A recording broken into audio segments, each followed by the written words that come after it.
Now, as a lot of you probably remember from back in the day or have seen somewhere along the way since, there was released online on the official Star Wars website a 12-part webisode series that showed the making of The Phantom Menace, a series that showed pretty much the whole behind-the-scenes process that went into creating the film, from the initial writing of it all the way up to John Williams scoring the final cut.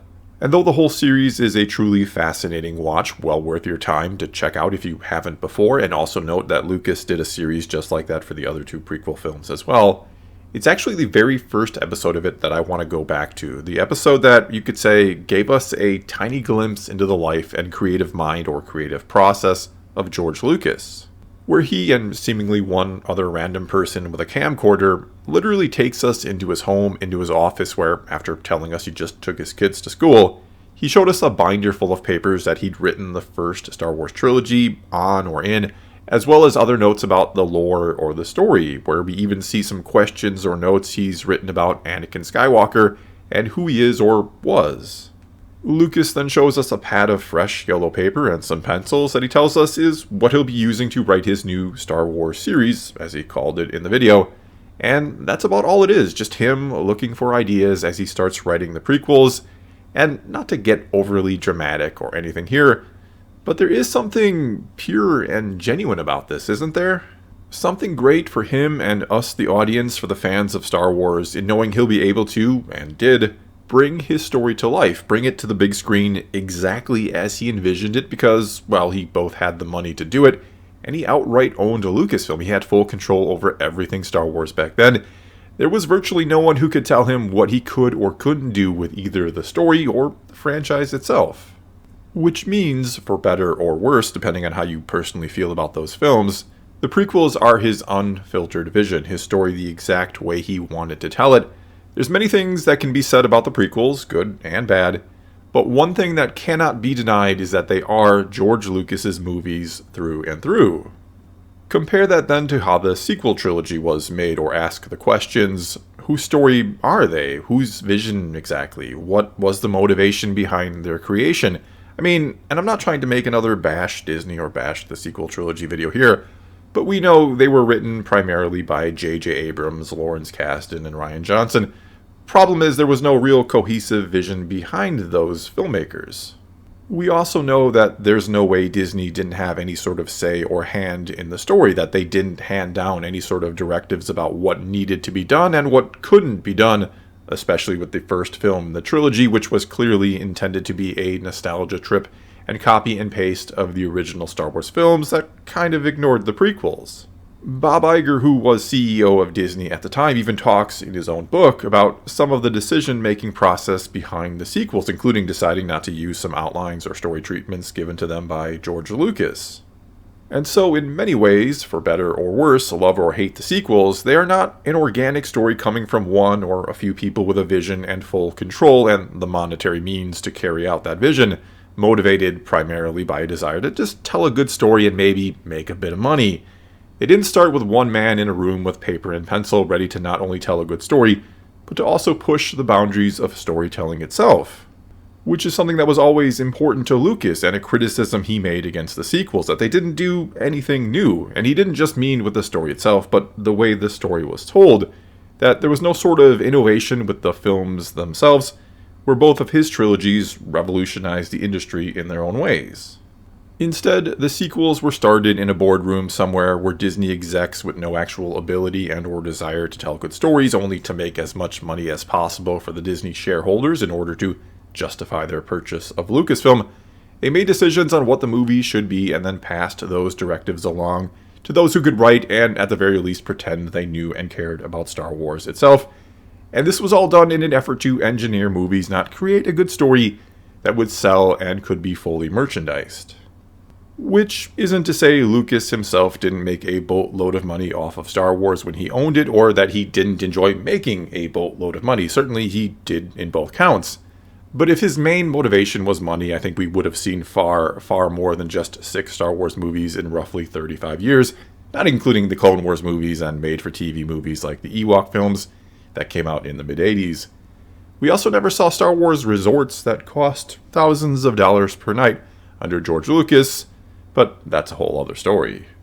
In other words, and you could say it's scary considering just how much money he did make from it, but George Lucas didn't fully take advantage of Star Wars' monetary potential. A potential that Disney no doubt recognized and did want to take full advantage of, hence they were willing to pay roughly $4 billion for Lucasfilm. I mean, they certainly didn't spend that kind of money because they loved Star Wars and wanted to just tell good stories and push the boundaries of storytelling. Success with Star Wars, according to Disney, isn't a happy fandom, one who loves the content. It's more or less the profits they make from it. Which isn't to say the way Disney does things with Star Wars or any property they own automatically means the movies or other content will be bad, or that they couldn't, talking about the sequels, it couldn't have turned out amazing or thought to be amazing and loved by even more fans under the means by which they were made, or that Hollywood is completely incapable of ever producing quality entertainment, or that no one ever gets to just tell a good story more or less the way they want to tell it. These things do happen even within Star Wars. We have gotten good Star Wars content under the Disney banner. It's just unfortunate that the most important piece of content, that being the sequels, that they've created, which is the direct continuation of the story started by Lucas, has been so contentious among the fan base that many feel the one thing they absolutely needed to get right, they got so very wrong. Nor am I saying here, even with Lucas and full control over the prequels, that films aren't the collaboration and hard work of many, many individuals, that it doesn't take a small army of talented people to create a good movie. For example, throughout the web series for The Phantom Menace and throughout the other two as well, we see the excitement, dedication, and hard work of a large team of people. We see just how much goes into making a movie like that. We also get to see George Lucas making all sorts of decisions or design choices based solely on what he thinks works for his story or fits into his universe. Again, we see that full control he has over virtually every aspect of the film. And sure, we can argue that someone there to maybe give him a little pushback from time to time on some of his ideas, and not everyone just nodding their head and saying, "Yes, George, what a great idea." It may have helped the films be better in some places. And yes, I certainly know they too, the prequels, were not universally loved by all Star Wars fans either, but at least, love or hate them, we can say about them that they were what George Lucas wanted them to be. At the very least, they were his story exactly as he wanted to tell it, and they were started in a quiet room with paper and pencil by just him, by just one man with a vision and a desire and the means to create them. And sadly, we may never see the likes of something quite like that ever again. Something where the original creator, again, not only has full control over virtually everything or every creative decision, but the means by which to basically completely fund the project.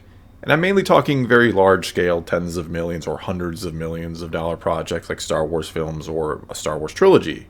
Because certainly there are those who will make much, much smaller films or stories with their own money the way they want to make them, but they're highly, highly unlikely to ever reach a large audience, if much of an audience at all. And with more and more large properties being bought up or rented out, as basically is the case with Amazon and Lord of the Rings, and with more and more streaming services seemingly popping up all the time, all with their own properties or franchises that they're trying to push and shaping into what they want, and not necessarily something that holds to what the creator originally intended or envisioned, usually in an effort to broaden appeal because numbers are all that matter, not integrity of story. It's just going to be harder and harder for anyone who doesn't play ball with these large corporations, not that it was ever easy, mind you, but it's going to be harder than ever to make any sort of splash whatsoever in the industry. Harder for an original creator to either get noticed among all the mega franchises and all the remakes, or to hold on to any sort of creative rights if the story that they have created is plucked up by one of these larger studios and turned into a movie or series. In other words, we may never get anything quite like Star Wars ever again, which is the true irony of Star Wars, right? That its popularity and proliferation these days, in terms of mainstream content anyway, is all some of us fans have ever dreamed of. You could argue we are in the golden age of Star Wars, but that it's the dark age for anyone who wants to go against them, anyone who wants to in some way challenge Disney or any of these other studios for an audience. All these things, again, almost ironically, considering what Star Wars started out as one man and a vision and a story, all these things stand in the way of someone doing the exact same thing again. Which isn't to say or imply I want to see Star Wars go away or be defeated or something like that. I love Star Wars. I hope it endures for generations, and I plan on loving it and talking it for the rest of my life. But it is a shame that in some ways, because of it, and again, its proliferation these days, we'll miss out on some other phenomenal stories that the next George Lucas may never come about, or that they'll never be truly known or recognized, as they're instead relegated to a lifetime of writing in someone else's sandbox, creating stories for long-standing franchises instead of telling their own new and original ones. Which doesn't mean some creators these days, or a lot of creators perhaps, don't enjoy or wouldn't enjoy doing that. Certainly for some, it is a dream come true and an honor to work on something like Star Wars or Marvel or DC or whatever they grew up with and are passionate about. And Disney really needs to continue, and other companies need to, find and hold on to these people and hand them the reins to their franchises. Because, as argued before, they'll make content fans want and love. They understand the fans and what they want. And Disney will get their money, the only thing they really care about at the end of the day. It's a win-win for everybody, or almost everybody. Because the problem with that is, again, the irony here, is that the better Star Wars is, the less likely we are to get another George Lucas type who gets to create something truly new and unique, and then can push the boundaries of storytelling forward with their work, all the while also retaining rights to that work to do with it as they will going forward, but they feel is right, instead of working for a corporation that is trying to milk every single penny out of the fans of that property that they can. Which isn't to say a creator or a company who funds someone's creation shouldn't make money off of that work. I'm not saying that at all. This isn't meant as some type of hidden message against capitalism or anything like that, which also isn't to say that capitalism is always ethical either. As I've said before, I'm not against the idea of making money. I don't hate Disney for making money off of Star Wars. I just don't like them exploiting fans and, at times, making a lot of money off of subpar Star Wars when they could certainly do much better. I'm someone who thinks the power of story is not in its money-making potential, but in its ability to truly entertain and even, at times, inspire its audience to be better or to dream. I fully believe stories should aspire to give something meaningful to the audience, not just take from them or take from their wallet. Though that said, yeah, I'm also someone who likes money. I like to buy stuff. I'm not going to try and BS you and claim I don't give a damn about making money at all, or that I wouldn't like more of it. But I'm someone who doesn't see it as some kind of end-all be-all. My goal in life is not to get as rich as possible for the sake of being as rich as possible. It's to enrich the life of others around me and anyone who wants to listen to me. I'd much rather have a positive impact on thousands of people than have thousands of dollars in my bank account. I was reminded of this, of who I want to be, or who I try to be, a few years back when virtually every video I made was another criticism of the sequel trilogy. And though I stand by every criticism I have levied against those films, and I always say you can disagree with me or love the films if you want to, that is absolutely fine. I have no ill will towards someone who doesn't like the same movies I do. But I realized, to be completely open and honest with you all here, that I was making money probably twice as much as I make off of YouTube these days, and I mean that literally, by just complaining and not actually doing anything about it. And it gets to the point where you're actively seeking bad news or news that will get people angry because you know you can make another video bitching about something that's going to get you the clicks and thus the money. And though I could have ridden the hate train to Clicksville and be making, again, probably 3 times what I make these days and have twice the audience, I've always kind of prided myself on trying to be as objective as possible in my videos and trying to be not negative or positive, but just honest. Which I've really tried to be since back then when I realized what was happening to me, that I was essentially selling my soul or my principles for $1. And yeah, I'll still give you my opinion, but my opinion is just that. It's my opinion. It's neither something you have to agree with or even like or even listen to, or something that sells a larger narrative my audience expects me to hold to, or that I'm secretly trying to convince you of. Flat out, if something Star Wars is good, I'll say as much, even if that's not a popular opinion. I recently praised The High Republic and got a lot of backlash for that. And if I don't think something is good, I'll say that too. A lot of people do not like my take on The Book of Boba Fett, for example. The only side I'm on here is that of a Star Wars fan who wants to see the franchise handled well for the sake of its fans. That's it. That's my only real goal or agenda here. Well, besides hopefully giving you all something to think about with some of my videos from time to time, especially those like the Sunday commentary ones. But anyway, I don't want to get too far off topic here or any further. And so I'll close this out by saying that there's no money in the cure, only the treatment. Meaning, ask yourself if those who are angriest and loudest about something online in their videos, if they really want to see things get better or not. What would they gain if the problem they complain about actually got better? And what would they lose? And I'm not trying to call anyone out here or say that there aren't battles to be fought in the world or that people should just calm down and always try to be neutral. Certainly there are bad things and good things in the world that are worth fighting for or against. And the world of entertainment is a tricky one, and there are problems within it, certainly. I'm talking about one in this video about how I would like to see more creators get a chance to do something original. I'm also not saying just because you make negative content that you have ill intent or don't actually care. Some of them might just care too much and don't realize what they're doing. All I'm really saying here is if you make money off of bitching about something and you make a lot of it, do you really want it to get better and to lose your revenue stream? And personally, I'm someone who, yes, will continue to point out what's wrong when I see it, but honestly, I'd rather work on the cure, even if there's less money on it, than just talk about the treatment. If I think the entertainment industry sucks as is, and yeah, it does suck in many places, then maybe it's time to do something about it other than get angry in another video and get you all angry as well. So going forward, I'm going to try and do more creative content, eventually getting to the point where I'm doing my own original stories in some way, shape, or form. And hopefully someday, somehow, I get to the point where I have the means by which to help others tell their own stories as well. Maybe someday I can help bring about the next George Lucas, which is the greatest gift I think I could do for storytelling, instead of making my 100th video about why the Holdo maneuver is ridiculous and breaks Star Wars. Though, don't worry, don't get me wrong, I will continue to call out Disney Star Wars when it makes mistakes, and I will continue to praise them when they make something good. Also, I'm not entirely sure how I'm going to pull any of this off just yet. This is more of a mission statement than a game plan.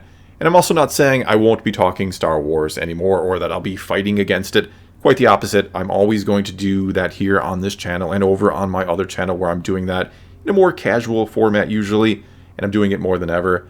I may even start doing live streams where I can literally talk some Star Wars. But again, I think there is room and a need for something beyond all these mega franchises.